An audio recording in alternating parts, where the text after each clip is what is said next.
And now, it's time for another Dice Tower review with Tom Vasel. Hey everybody, Tom Vasel here, and a game that I really enjoyed is Era. I should say, do really enjoy Era Medieval Age. So Era is essentially a very big roll and write game, except you're not writing down. Instead of most games, you roll right, you roll some dice, and then you draw on a piece of paper. Era goes farther than that because instead it gives you very large boards. And we painted ours green, they're actually yellow. And you're going to build buildings on these boards, taking the buildings and putting them in pegs on here. It's something I really like. The buildings and pegs and things actually is like a 70s throwback feel to it. But it's something that I really enjoy. And so I was glad to hear an expansion came out. Yay! An expansion, Rivers and Roads, which adds rivers and roads and some buildings and more. Here's what it adds.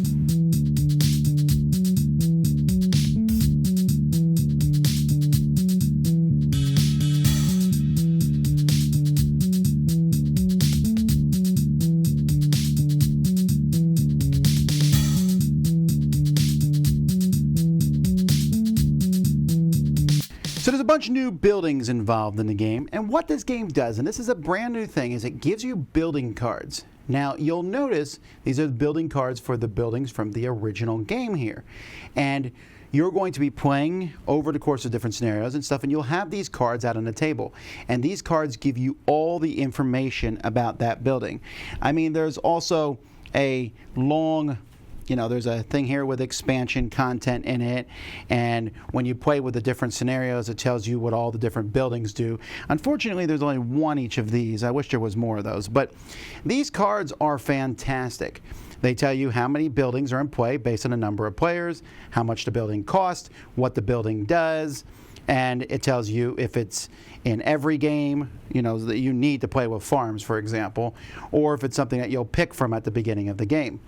So this one brings in new buildings. We have the armory here. So the armory here gives you 2 free swords every time you do the extort step. So you don't need to roll them, and it also stops people from extorting you. So that's kind of this is a kind of an aggressive one here. I don't know why I just showed you one that wasn't the armory. This is the armory. What I actually showed you, let's just jump right to that one, is the wharf. The wharf piece here, and the wharf lets you swap one resource for another resource, and this must be built over a river, and we'll talk about rivers in a bit. The quarry, I really like the quarry because the quarry essentially just gives you 2 stone per collect. We already have the lumber mills in the original game that give you wood every turn and the farms that give you food. Now we have something that gives you stone. The trade fair, this is one of the big victory point kind of type buildings. It's a big building. It takes up a 3x3 area. It's also a really, really cool miniature here. I like it. Anyway, you can force a trade with someone at the end of the extort step, and then you get a victory point, and if it's next to a road, it gives you a book, or it gives you 2 books if adjacent to a road. There's the armory. We already talked about that. The chapel lets you re-roll a die. It's also very small. It's cute. And the joinery, which lets you have a free build. You're tired of trying to roll the hammers? Build the joinery. So these are the different buildings that are included, but they're not the only things in here. You'll notice flooding. Flooding is a new disaster that can happen, and that happens when you're playing with rivers. Each player is going to start with 1 river on their board when you play in that scenario, and the flooding can go there. Could even blow up buildings if you run out of space. Roads are good things. You can build roads in your turn, and having buildings and things connected to roads can give you a bonus at the end of the game for the largest road network. And you have bridges for roads that will go over the rivers, and there's also gates that you can build now so that the roads can go into the walls of your walled area. So that's pretty much what's included in here. And there's not a lot more I can say other than component-wise. I'm going to take each of these cards and I'm going to put that, I don't know if I want to put the card in a bag with each thing. So the game comes with a way to store everything in the box here. But I want to be able to store all this in the original box. So I'm going to put them in bags in the original box, but I think I'm going to keep the cards separate from that. There's also a huge new scoring thing that you have here, which just makes it really simple to bring over all different buildings, whether you're using them or not. And you'll notice there's spots here for buildings that aren't in there. That's because you can go to their website and buy small packs of buildings that you can fill in on these score sheets here. And then just different things here. The rule book itself kind of walks you through the game. You have an introduction, which tells you basically the cards and some important rules. Then you have scenario 1, which introduces you to roads. Scenario 2, which introduces you to rivers and flooding. Scenario 3, which combines the two of them, and you can see the bridge involved there. A way to do a randomized scenario, and then the big game, which kind of uses everything. And you can play with pretty much anything you want. You can pick one of the scenarios and just mix and match. There's also a solitaire game in here. So the best thing about this expansion, I mean, don't get me wrong, I like all the stuff in here, but it opens up a door to just having different games every time. You have those basic buildings you need that are going to be in every game, but that big scoring building that you always build, I always use university.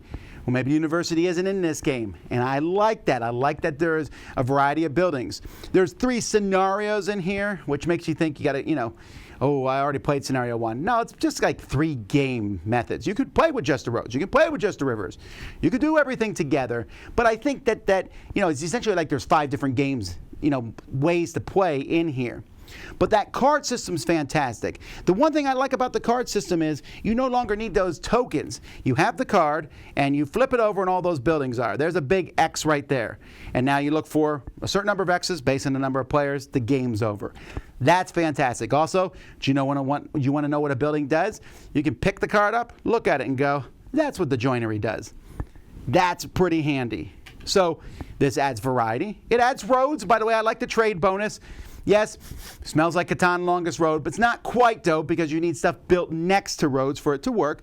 But I like it. It gives you something to do other than walls.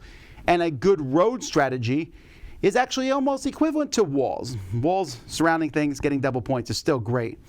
And then the river, which is more treacherous than not, but you can play with or without it. Like you want to add a little bit more of that, have something bad happen and have the river flood. That works for me. So there's a lot in here. Like I said, I'm going to be trying to fit everything in the base game box. I think I'll be able to pull it off.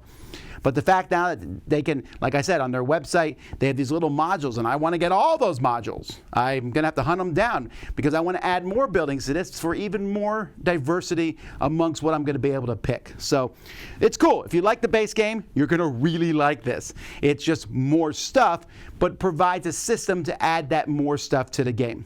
This is a game that I still really enjoy. I like the rolling mechanism, and at this point, you should realize I'm not explaining how to play the base game. You can go back and watch my original review for that. But if you own the base game, you definitely need to consider this one. I'm Tom Vasel, and you've been watching the Dice Tower. Dice Tower Judgment approved.